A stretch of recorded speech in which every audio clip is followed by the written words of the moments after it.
मैं प्रभु का धन्यवाद देता हूँ इस अच्छे समय के लिए। प्रभु के चरणों में आने का प्रभु ने मौका दिया। आइए आज के हमारे वचन मनन के लिए 2 कुरिन्ती 3 का 18वां वचन हम लोग पढ़ेंगे। 2 कुरिन्ती 3 का 18। परंतु जब हम सबके उघाड़े चेहरे से प्रभु का प्रताप इस प्रकार प्रकट होता है, जिस प्रकार दर्पण में, तो प्रभु के द्वारा जो आत्मा है, हम उसी तेजस्वी रूप में अंश अंश करके बदलते जाते हैं। उर्दू में मैं पढ़ूंगा। मगर जब हम सबके बेनिकाब चेहरे से खुदावंद का जलाल इस तरह मुनाकिस होता है जिस तरह आईने में, तो उस खुदावंद के वसीले से जो रूह है, हम उसी जलाली सूरत में दर्जा ब दर्जा बदलते जाते हैं। आज हम ध्यान दे रहे हैं मसीह का दुल्हन यानी कलीसिया, या मसीह के शरीर का वो मुख का प्रकाश। इधर हमने पढ़ा है महिमा से महिमा में बढ़ते जाता है, तेजस्वी रूप में अंश अंश करके बदलता है। हम सब मूसा के जीवन के बारे में जानते हैं। मूसा परमेश्वर का चुना हुआ पात्र था ताकि अपने चुने हुए लोग इस्राएल को मिस्र से छुड़ाए और वायदे किए कनान की ओर उन्हें अगुवाई करते हुए ले चले। इस मूसा के जीवन को जब हम देखते हैं, एक समय महल में आराम का जिंदगी बिताता था, सारी सुविधाएं थी, और कुछ समय के बाद जब वो मरुभूमि में था, वहां का जीवन बिल्कुल विपरीत, कितना कष्टदार था। ससुर की जब बकरियों को 40 साल वो चराता था। यही मूसा ऐसे विपरीत अनुभवों के बाद जब सीनाई पहाड़ के ऊपर परमेश्वर को साथ समय बिताने के लिए 40 दिन 40 रात रहा, उधर से जब नीचे उतर कर आया, उसके मुंह में कोई थकान नहीं है, क्योंकि परमेश्वर की उपस्थिति से आया और उसके मुंह में परमेश्वर की महिमा दिखती थी। यहां तक लोग देख नहीं पाते थे और मुंह में पर्दा डालना पड़ता था। पुराने नियम में मूसा को छोड़ और किसी को ऐसे परमेश्वर की उपस्थिति में दिलेरी से जाने की किसी को अनुमति नहीं मिली। हम जरा अपने आप को जरा ध्यान दें। हम जो नए नियम के वाचा के भागी हैं, हमें परमेश्वर ने वो सौभाग्य दिया कि हम मसीह यीशु के द्वारा परमेश्वर के पवित्र उपस्थिति में वास कर सकें। पुराने नियम के भक्त ये बात को कभी सोच ही नहीं सकते थे। जरा सोचे, पवित्र आत्मा परमेश्वर ने हमें अपना निवास स्थान बनाया ताकि हम मसीह के उस स्वभाव में बढ़ सकें। हमारा ये बाहर का शरीर मिट्टी से आया और वापस मिट्टी में चला जाएगा, और प्रभु का आगमन हुआ तो यह अविनाशी को पहनेगा। हमारे बाहर के शरीर की खूबियां परमेश्वर के नजर में इतने महत्वपूर्ण नहीं हैं।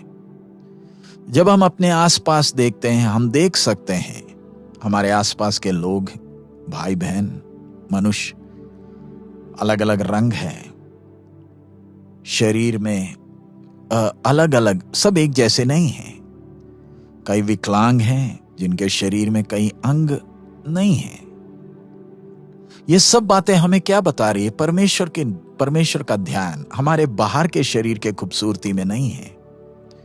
यह थोड़ी देर के लिए हमें पृथ्वी में रहने के लिए दिया गया एक कवच जैसा है, लेकिन परमेश्वर चाहता है कि हमारे अंदर के व्यक्ति की खूबसूरती मसीह के खूबसूरती में प्रतिदिन बदले। हमारे अंदर के व्यक्ति की कमियों की झलक दिखाने के लिए परमेश्वर ने अपना पवित्र वचन दिया, जो आईने का काम करता है। और यह परमेश्वर का वचन हमारे अंदर के छुपे हुए स्वभाव को हमारे सामने प्रकट करता है। आइए हम जब ये परमेश्वर के वचन के सामने आते हैं, अपने मुंह के सामने कोई पर्दा ना डालते हुए सीधे मुख के साथ वचन के सामने आए, ताकि परमेश्वर का वचन हमारी असली खूबी, असली खूबसूरती हमें दिखा सके, हमारी कमियां दिखा सके, ताकि उन कमियों में बदलाव आकर हम मसीह के उस तेजस्वी रूप में बदल सकें। हम जब परमेश्वर के वचन को देखते हैं, हमें मसीह यीशु की वो खूबसूरती दिखती है जिसने अपने आप को हमारे लिए प्रकट किया।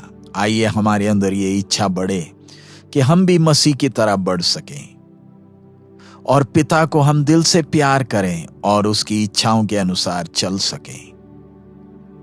और हमें बहुत जरूरी है कि हम अपने मुंह के सामने कोई पर्दा डालकर परमेश्वर के वचन के सामने ना आए, सच्चे मन से प्रभु के सामने आए, ताकि प्रभु अपना काम करे। हम जितना अपने आप को परमेश्वर की आत्मा से छुपाने का प्रयास करेंगे, उतना ही परमेश्वर की आत्मा हमसे शौकित होकर अपना काम जो उसने हमारे जीवन में शुरू किया उसको पूरा नहीं करेगी। अगर हम खुले दिल के साथ परमेश्वर की आत्मा के हाथ में अपने आप को सौंपे, ताकि परमेश्वर की आत्मा हमें सुधार सके, बना सके, तभी परमेश्वर का आत्मा में अंश ब अंश मसीह के उस महिमा में हमें बदलेगा। आपने तितली को देखा होगा।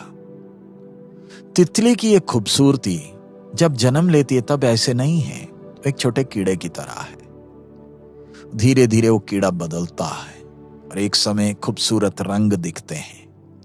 ये बदलाव बाहर से नहीं आ रहा, अंदर से आता। वैसे ही प्यारे अजीजों, मेरे और आपके अंदर का बदलाव बाहर से नहीं, अंदर से आना है। हमारा प्रभु अति शीघ्र आ रहा है। अगर हम अंदर से अंश ब अंश रोज बदल रहे हैं, एक दिन आएगा मसीह के आगमन में असली खूबसूरती दिखेगी। आइए प्रभु उसके लिए हम एक एक को सहायता करें। अपने सिरों को झुकाएं, प्रार्थना करें। हमारे अनुग्रहकारी दयालु पिता, हम आपका धन्यवाद देते हैं इस अच्छे समय के लिए। पिता प्रभु, ये वचन के लिए धन्यवाद। प्रभु, आप हमारे बाहर की खूबसूरती से बढ़कर अंदर की खूबसूरती को ध्यान देते हैं। आप चाहते हैं कि मसीह की खूबसूरती हम में दिखे।